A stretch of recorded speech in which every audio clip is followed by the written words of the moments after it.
Hello and welcome back to this Let's Play of Dragon Fantasy Remade. So we kind of hit a bug in the last Let's Play. It was the boss, the little enemy that was coming towards us and leading to a deadlock situation where we couldn't go past the enemy and vice versa. Luckily, we have since avoided that.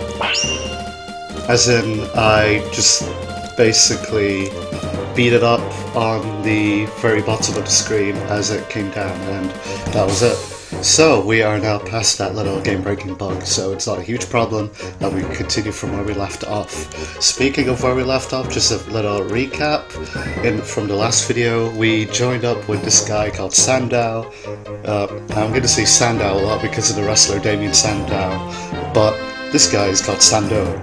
And he is a knight from, I guess it was called Gyarados or something? The kingdom that I just came from, the castle. Well, anyway, he's a knight from there, and he wants to join up with Celeste now to help find the princess in old Gyarados. Therefore, Celeste has agreed to kind of join up with him, and now they're going off somewhere else. Pretty straightforward puzzle thing there. One thing that I noticed while I was fighting the battles just now, actually, because I had to come back to the same area offline, was that one of the enemies, the pot goal, is actually quite dangerous for this stage of the game. Well, not necessarily dangerous for the stage of the game, but just in comparison to the other enemies.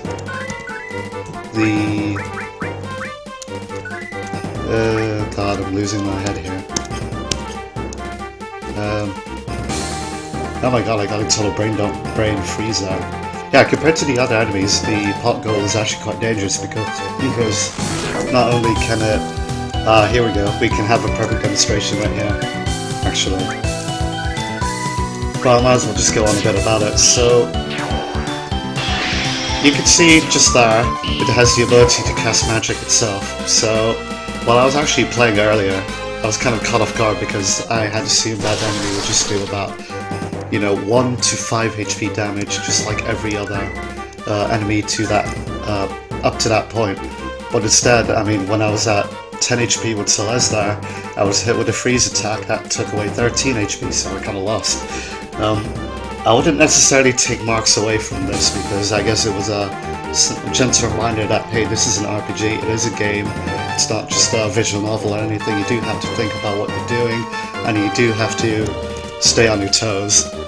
But yeah, it was definitely a wake-up call anyway. So I had to go through that little part again. Thankfully, it was only like 2 minutes, so it wasn't a huge deal. But just it was kind of interesting to see that disparity between the difficulty in the past and then just a sudden hike in difficulty with regards to a certain enemy.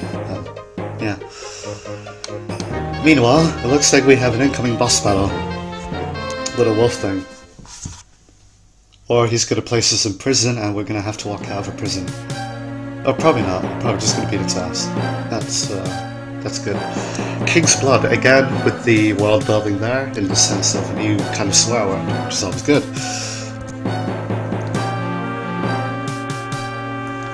Oh yeah, and there's the baddie Vladimir, who apparently has captured a princess. Oh no.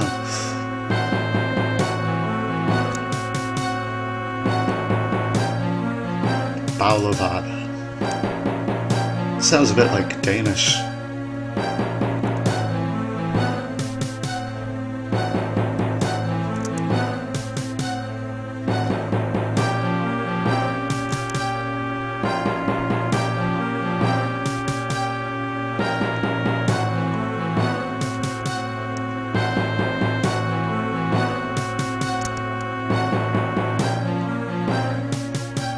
Oh yeah, Lifa is the name of the princess, if I remember correctly. I'm pretty sure.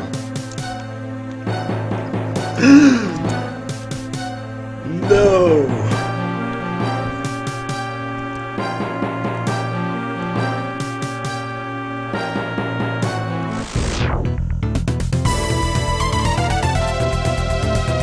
That is a very interesting looking boss.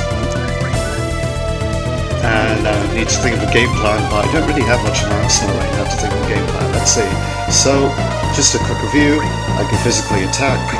I have 3 magic attacks. Flare, which is fire attack. Freeze is a nice attack. Shock is lightning attack. And Recover is actually healing magic. So 3 attacks, 3 magic attacks, 1 physical attack and 1 healing on Celes's side. As for Sanda, he can't do much on an attack right now because I guess as a knight he wouldn't really be able to cast magic. So far kind of adhering to tropes in that sense, but Celeste has a more interesting role that she can both attack physically fairly well and use magic attacks. So I guess she's more of a mage knight type thing because she's actually not that weak. So if I do a physical attack right now, just to show you guys, she does a decent amount of damage at 17 HP. But then this means that Sanda, unfortunately Sanda doesn't really have much going for him at this point compared to Celeste. Like, I mean, I know that he was just introduced like about 5 minutes ago gameplay wise, but when you consider that Sanda currently is weaker in pretty much every aspect to Celeste, it makes me feel that he's somewhat less, you know, he's got less use to it, basically. And I guess it's something that gamers could have a problem with if they have a new character and they say, well, what can this guy do that my old person, you know, my previous characters can't do? That's just something to think about. It looks like I beat the boss, but to be 100% honest, I wasn't really concentrating just then. It wasn't really the most difficult boss. Again, I guess currently in the game we're still in the beginning stages, therefore it's going to be quite easier. I mean, this is probably like the 2nd or 3rd boss battle so far, so anyway, I am hoping that the difficulty kind of gets ramped up in the next few hours or so, because apart from the one enemy that we had before the pop goal, but I mean, we shall see. Anyway, looks like that was a Kichun. I like the lack of vowels there. Doesn't read much to me either. Another world. Oh, so this game is a world-spanning one, which makes it quite interesting.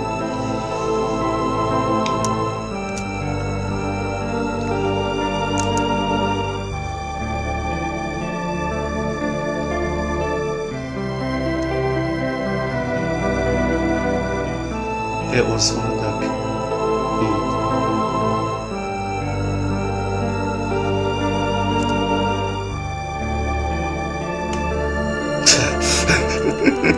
21st century attention span, Sanda.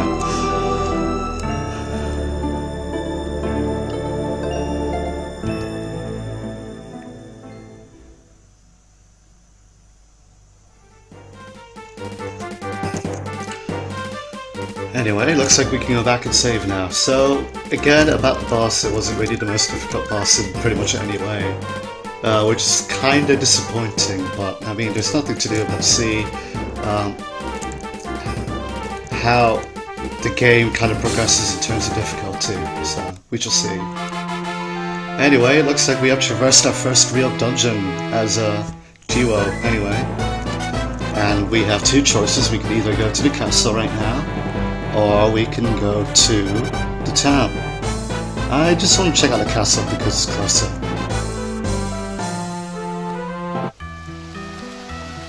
Oh, I recognize this theme.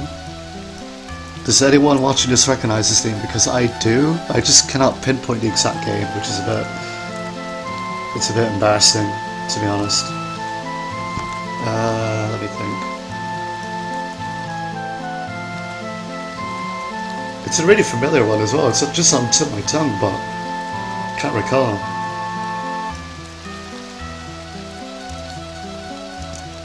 I'm going to be relying on FIM or any of the other developers to put me out of my misery because I can't remember for the life of me. Oh, it's in Final Fantasy VII, isn't it? Yeah, it is. I'm not sure how I feel about a Final Fantasy VII piece of music being used in an RPG Maker game, to be honest with you. Yeah. just a bit too well known, right? I mean, it's fine to use commercial music or like MIDI versions of commercial music, but I think there's a fine line between well-known commercial music and not so well-known commercial music. Unfortunately, this game currently is too far into the well-known side. Anyway.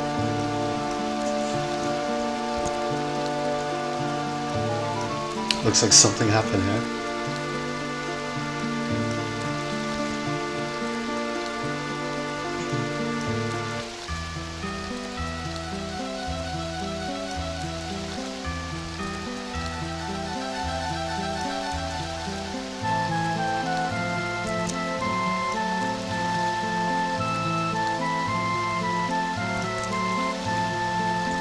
Right, this seems like another dungeon or something like that, so I'm probably going to head to the town and do a bit of a refresh.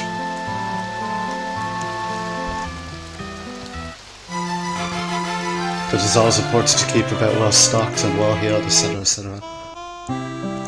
Nice piece of Mac and Blue Village. Welcome to blah blah blah, yep. Welcome to the hangout.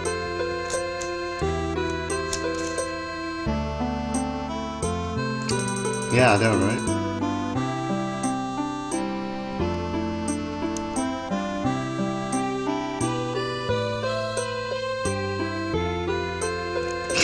YOLO.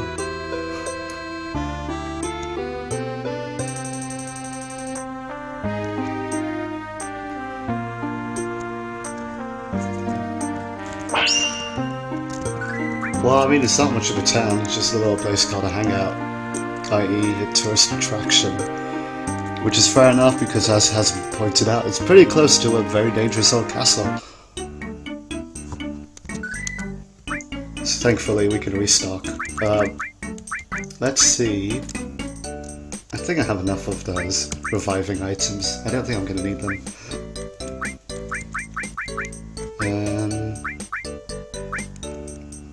Well, this is quite a few useful items, but they're just a bit on the pricey side. For my liking, currently, at this point in time. I mean, that's a poison item, that's a slow item, that's a stop, silence item. This looks potentially useful. It does do blinding, but it does it to a group of enemies, so I don't think I'm going to need that at any point, but I think it's something that I should make a note of anyway. Nope. Nope. Nope. Nope. Did I mention that this was Sega Detective 3 track? Well, I'm just going to mention it anyway. And a few antidotes as well, because well, actually I don't really need them as much in this game, because I don't really...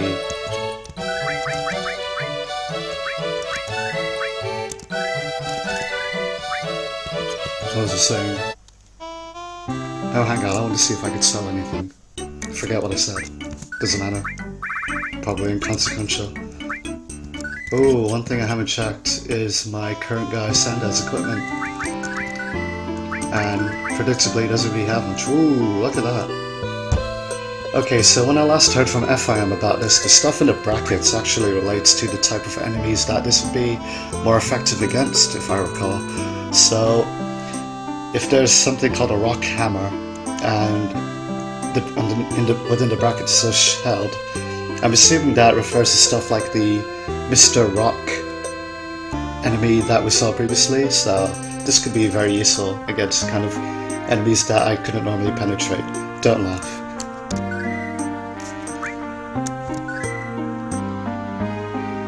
That doesn't seem like it'd help me very much. This will. And this.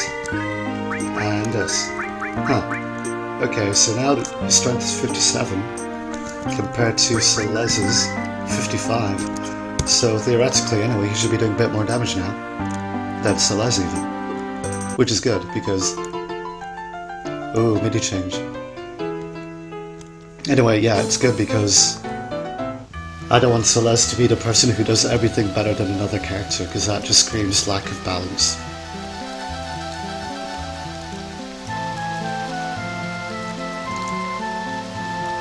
Again, it's another pretty well designed area, I have to say. Again, it's a mac and blue tile set, but it's used fairly well. I like the little details, such as the bird and the rabbit on the right. Oh, that's such a cute rabbit. And then you've got all the different, like several different grassed tiles and everything, so it all adds up to a very cool map. And the symmetry is always good. I love seeing symmetry in maps. I also like hidden chests, which don't really give me that much, but whatever. Looks like I have to find a way in that isn't this main entrance over here. Fair enough.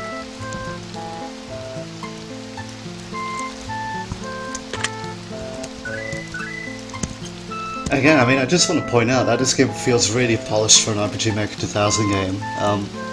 There are always people who kind of argue that, oh my god, the RPG Maker 2000 is so outdated and you can't really do much with it, so on and so forth, and you're going to hit all sorts of compatibility issues. But I mean, I guess I could just mention right now that I am playing on a Windows partition on a MacBook Pro, running Windows 8.1 to be specific, so if anyone should be having any sort of compatibility issues, it should be me, right? So, and I'm actually not, and it's working fine, and my broadcasting software, the recording thing I'm using, is also working very well as well, so there are no real issues in terms of the compatibility side.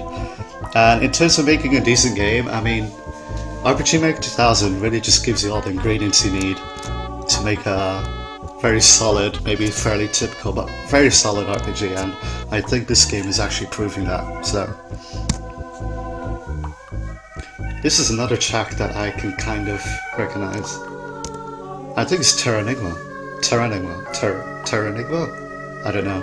Never said that out loud, I don't think. I'm pretty sure it's Terranigma. You know what I mean? It's that old SNES action RPG. Which got a lot of praise for being all kind of dark and strange.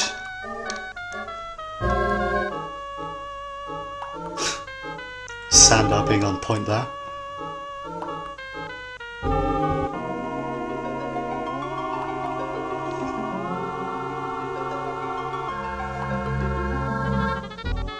Grandfather knows best.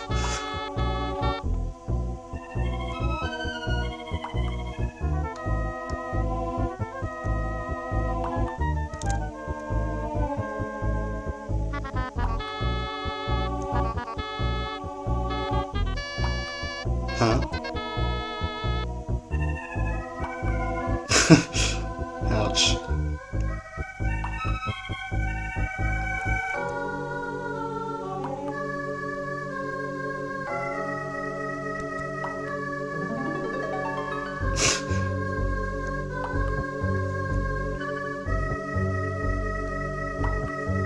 Burn.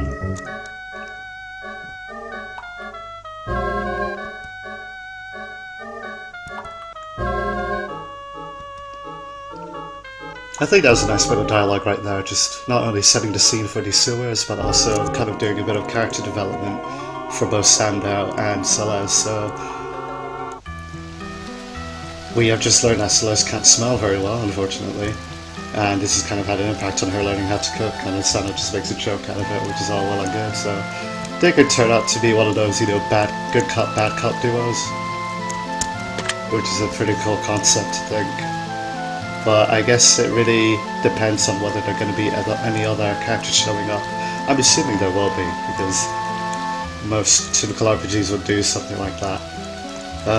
I'm just roaming around a bit because I realised that there's this little chest over here that I kind of want to access, because hidden chests always kind of turn me on. I think if I go back in, then there should be a way out on like the other side or something. Although, if I could get to where that rabbit is, I may have some luck there, so I'm just going to have to backtrack a bit, unfortunately. Apologies to anyone Let's Play, just expecting some hot RPG action right now. No, I'm going around in circles at this point.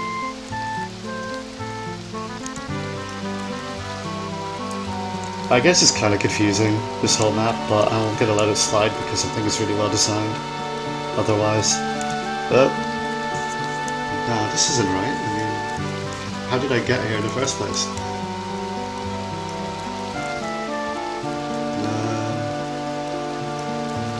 No, I just came from there. How am I gonna get out if I don't remember the way I came in from? No, I just came back from there.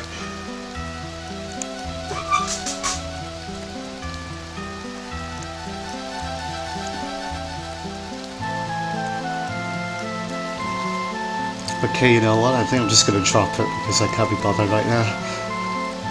Or just have another quiet look there.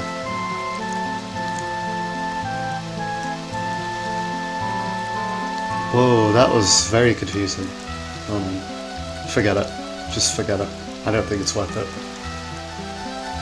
I'd have to go offline and everything to get that treasure chest. Maybe I will at some point, who knows. Anyway, we're in the sewer, which is kind of dark, to be honest. I can see why they would kind of turn down the screen tone, because hey, it's a sewer, they're not going to have much natural light in a sewer, I don't think.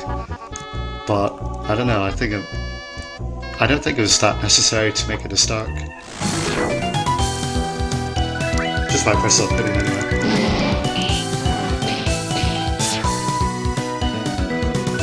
Not affected? Why is that? Might be because of the weapon that I'm using right now. So we'll have to see through another battle. Ooh. Wait, this isn't an enemy, is it? Just a rat. Ah, red herring right there. Neat.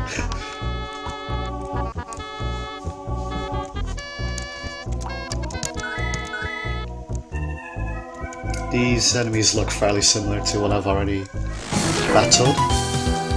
And they're not. It's just the character set that they're using as a rematch up with the monsters, which is okay. I mean, it brings up an interesting point in RPG Maker games, which is at what level should you have graphical consistency? I guess ultimately you would want everything to be, you know, 100% original and 100% consistent. But in practicality, that isn't the most. That isn't the easiest thing to do. Because there are all sorts of graphical restrictions that may come as a result of either the engine that you're using or really the graphical skill behind any sort of RPG Maker development team. I mean, let's not get ahead of ourselves, really. I guess if any of us were actually that good, we'd be hitting the big time right about now, and I know that some of us will actually get to that point, like us, I mean us RPG Maker developers, but until we get to that point, we're just going to have to be kind of languishing in the lower leagues, if you like. And there's nothing wrong with that, because it really is all about improving yourself and becoming a better developer if you really want to take it that extra mile.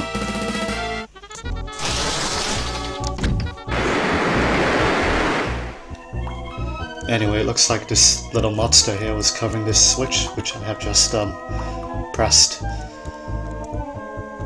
Oh, by the way, this is another Mac and Blue tile set. Just bringing up the Mac and Blue count to about 10. Which is fair enough, because as I mentioned before, I do like these graphics. If they're used well enough, and they are in this case, so that's always good. I don't know what this rat is in the way though. Why? I might attack a fish, or I might not. Should I go for it? Might as well.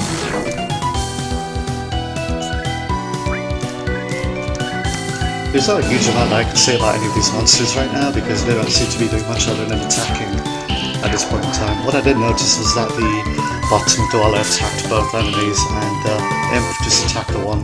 Oh, and the Imp just did something else.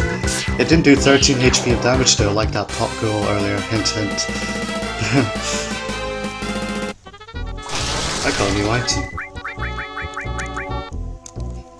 which is just a selling item, which is fair enough.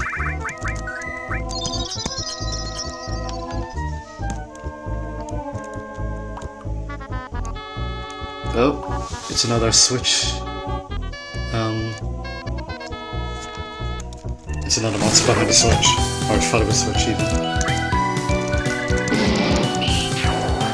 Flare's doing quite a bit of damage now. I don't know if it's because that skeleton thing was weak to it or what, but it did something.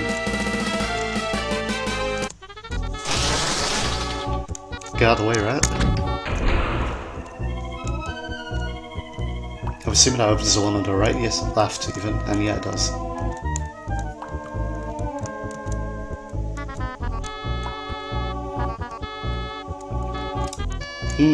There's a left and a right, and another one, which, again is being protected. A treasure chest right here being protected by the monster.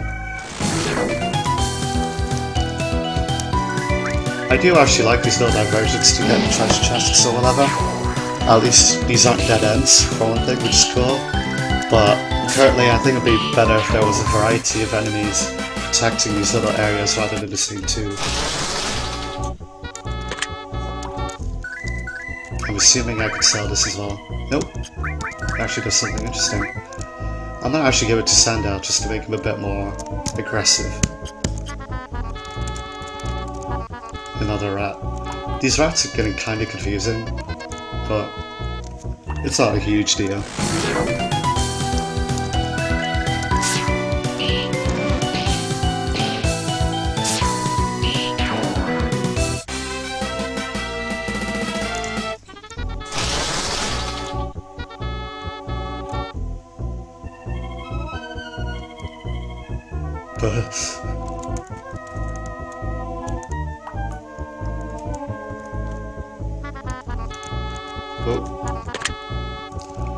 I don't think there's a need to fight each and every boss battle here because, I mean, each and every enemy encounter, to be honest. So I'm probably going to be skipping a few from this point onward, in this dungeon anyway.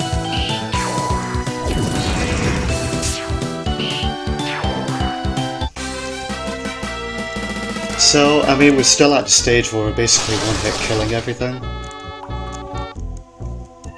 And at this point, I'm not 100% sure how I should feel about that, because I know that FIM has said that this game is going to develop into something a bit more complex and challenging and so on. But, I mean, I have to say I am getting somewhat concerned because I'm probably in the second hour of the game and I don't feel like the difficulty's really picked up, again apart from one enemy, but maybe just me being impatient.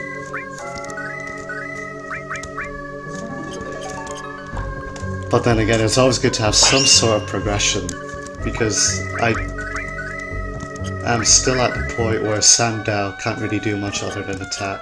And I understand that he's a knight and everything, you know, he's a physical attacker, but unless this game is actually going to be like 20 hours long or something like that, which I really doubt it is, because, hey, it's an RPG Maker game, I would appreciate just a bit more variation in attacks right about now, is all I'm saying, really. I mean, for example, you have a knight right here. What is a typical thing that a knight does? Well, for example, one thing that it could do would be to protect another player. So, say a cover ability, which you've probably seen before if you played any RPG ever, basically. Something that would kind of protect another character from attacks to a certain extent, anyway. Something like that could be useful to have. It wouldn't be very easy, I think, to program in RPG Maker 2000, but I mean, there's all sorts of other things you could do as well at this point, I think, like even buffing, debuffing would be nice to have right about now. Then again, it doesn't really need it at this point because the game isn't that challenging currently. So, I'm just a bit divided on everything about the battle system, really.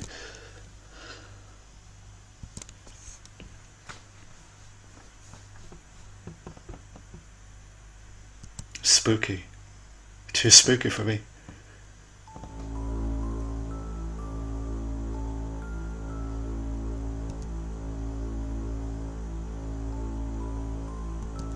That spelling of Jamie always gets me. Or is it pronounced Jame? I don't even know.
Okay, that was some pretty heavy stuff, I have to say, at this stage of the game.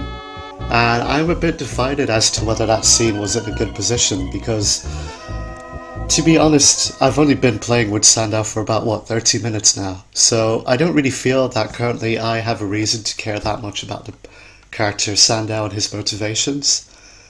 So I think really the siege should have been placed a bit later in the game, when really I have started to understand how Sandow really thinks and stuff like that. Currently I think that was a bit too much, too early.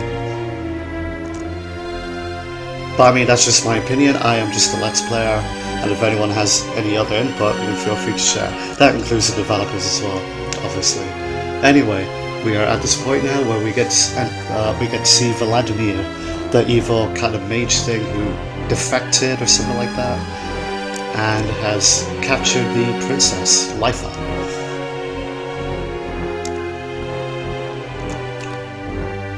And apparently she is being taken good care of, so that Kieran thing was on the money.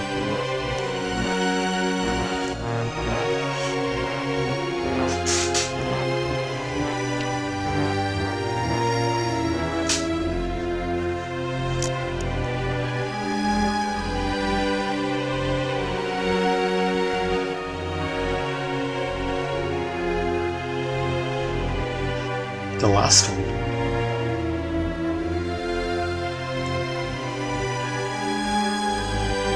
I don't actually know what that word in the top right is, suborn. I'm gonna have to look that up. If it is a word, I'm assuming it isn't.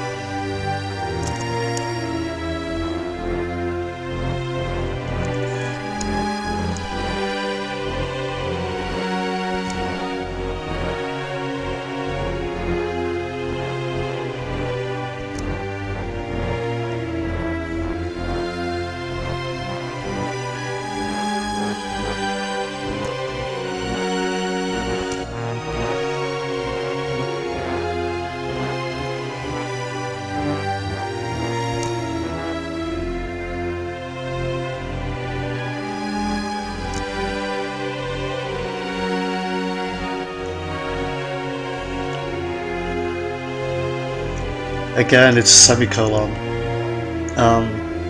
Does that belong there? Let me think.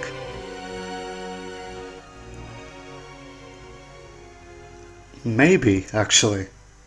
Because I think they're all behind semicolon. I'll explain that anyway.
That was a very interesting piece of dialogue there.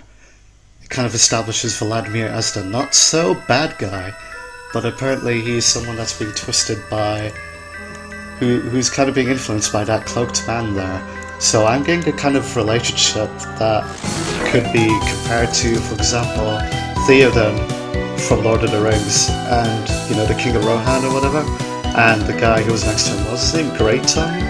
Something like that, who had very dark views on like everything. So I think that sort of relationship there, kind of vampiric association thing going on. So that was a very neat piece of dialogue there. I think it's very well delivered as well.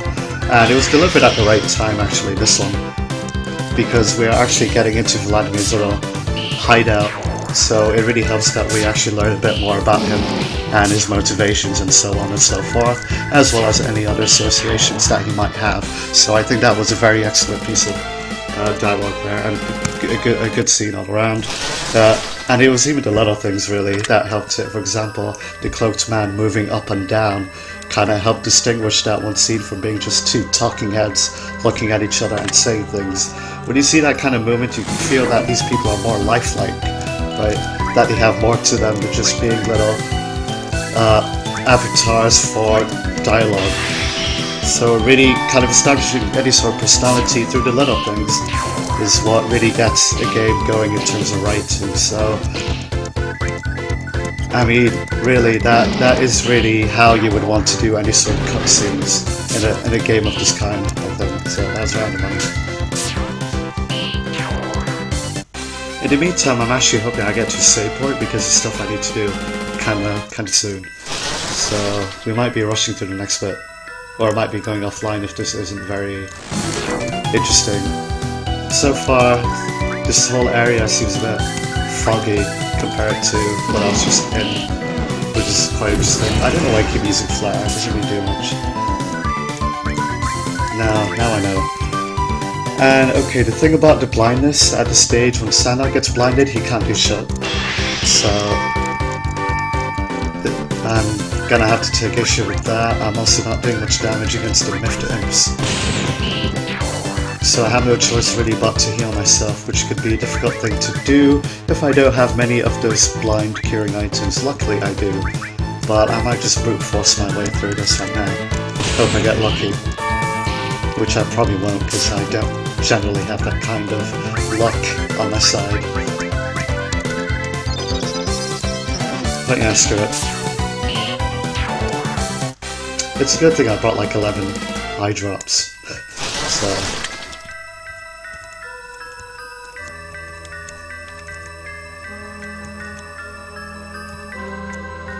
That's where I came from just now.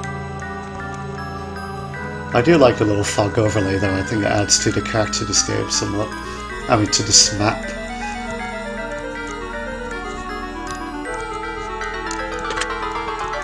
But yeah, I think at this point I'm going to be probably avoiding most enemy encounters if I can help it.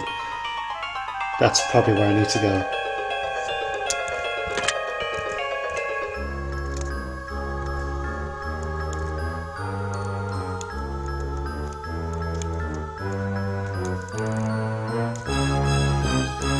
And I can't really find a way to get there, which is interesting. Probably something to do with the statue. Nope, that's just there for decoration.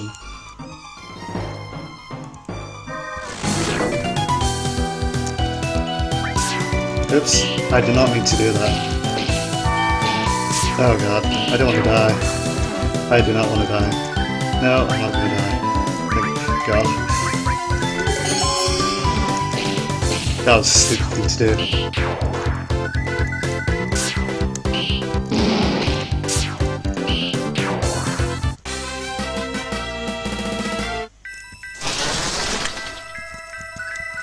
Dragon's Eye. Who knows? If I were to hazard a guess, I'd assume it has something to do with this little dragon thing here. No? No, I am wrong. I think there was another little dragon statue somewhere.